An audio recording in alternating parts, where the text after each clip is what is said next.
and welcome to my channel.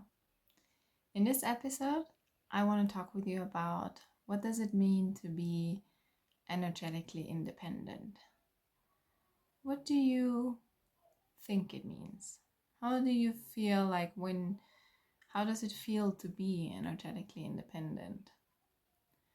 I came across that phrase, or I thought about when I've been working on my limiting beliefs and my anchored emotions. I realized that I became more and more happy from the inside, and therefore more and more energetically independent, because I was less dependent on outside factors. You have anchored emotions, and when you don't resolve them with the situation they appeared in, you create limiting beliefs. And then at one point, they become your absolute reality. And with these limiting beliefs you carry inside of you, you create an emptiness, a hole, where you feel like you're not good enough, you're not loved, you're not safe, you feel like unworthy, and a lot of low vibrational energies, frequencies. So the more you work on yourself, the more you transform those low vibrational emotions like fear, hate, anger, and you rise up to higher vibrational emotions, going from courage to acceptance, love. And with that, just going up and up and changing your frequency, you automatically release compensation mechanisms you have in place right now.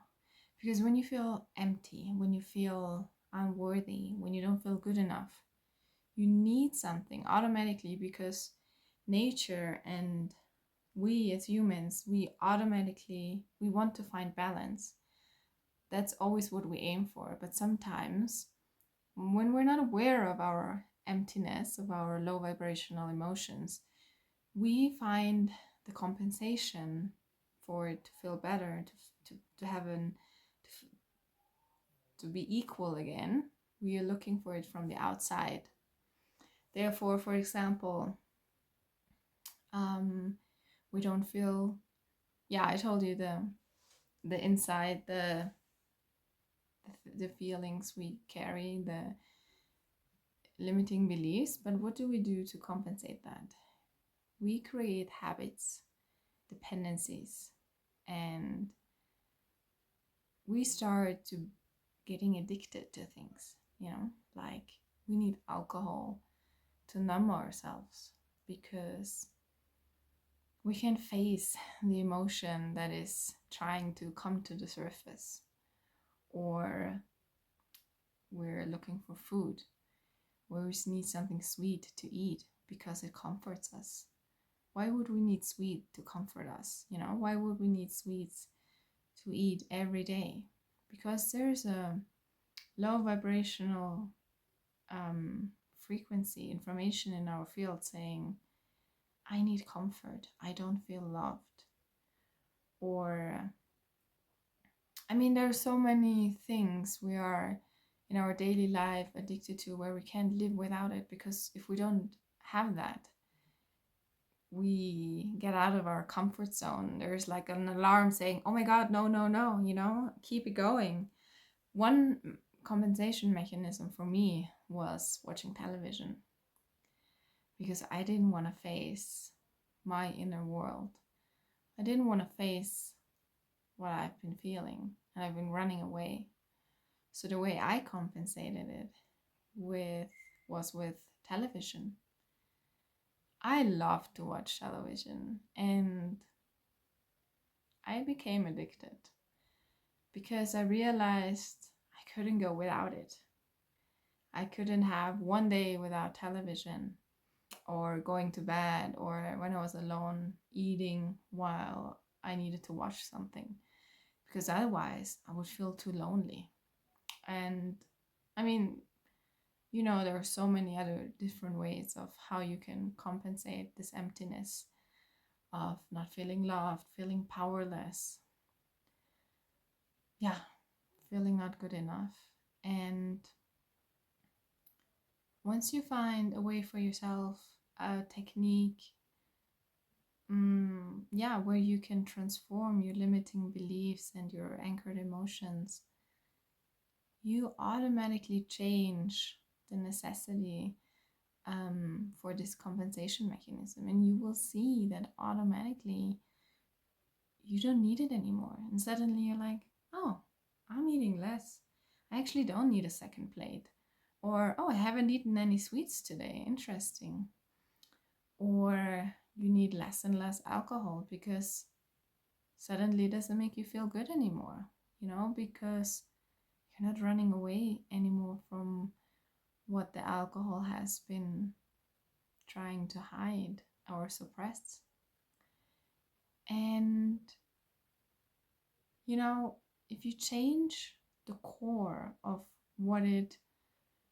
how it affects your life from the outside, you don't need to feel like if you want to change your habit, if you're not satisfied with the way you are or what you do.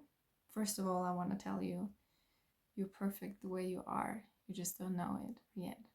That was a big thing for me too. And I think for a lot of us to let go of all this criticism or the way we should be, we think we need to be. Anyways, this is another video. So once you find that core, why you're really doing that, or why you feel you need to do that, to eat, to have do excessively sport because it makes you feel good, or whatever addiction you have, you don't need to have, I was always against diets because I also had a problem with weight. And I always, I never felt comfortable with my body. I was always feeling too thick, like too much weight. But I also knew that once I resolve why my body is acting like that, why, because the body, again, it speaks with you, as anything else from the outside is a reflection of your inner information, which you need to decode to solve the riddle. Your body is also a really, really important tool to learn about the information you carry within. And speaking about diets, I tried a couple of them when I was younger, but they never really worked out because once I stopped, I gained weight again. So what's the point, Is this really a life worth living, that you always need to restrain yourself and you can't eat what you want? So I stopped with that. I ate what I want. I didn't care because I knew once I solve what the weight actually wants to tell me, it suddenly went away automatically. Losing 10 kilos within 3 months by not doing anything other than changing my life. Oh, you know what I mean, like changing it within, So with this video, I want to encourage you and tell you that whatever struggles you have right now, there is a solution. And you will see, you will become more and more happy from within without needing anything from the outside. Anything else from the outside, it's a beautiful reflection from your own frequency and a beautiful addition to your own life. But it's not a dependency anymore. If you don't have it, that you feel less. I wrote an ebook about becoming energetically independent, and it's free. So find it in the description box and you can download it for free. There's also a list of recommendations, book recommendations. I thought over the years that I read a lot of good books, and maybe if you're looking for some inspiration to gain new perspectives or know more about the law of attraction or the cosmic laws, I thought I would summarize a couple of books I would recommend to you. You can find that as well in the link below. I'm wishing you a wonderful day. Bye, and thanks for listening.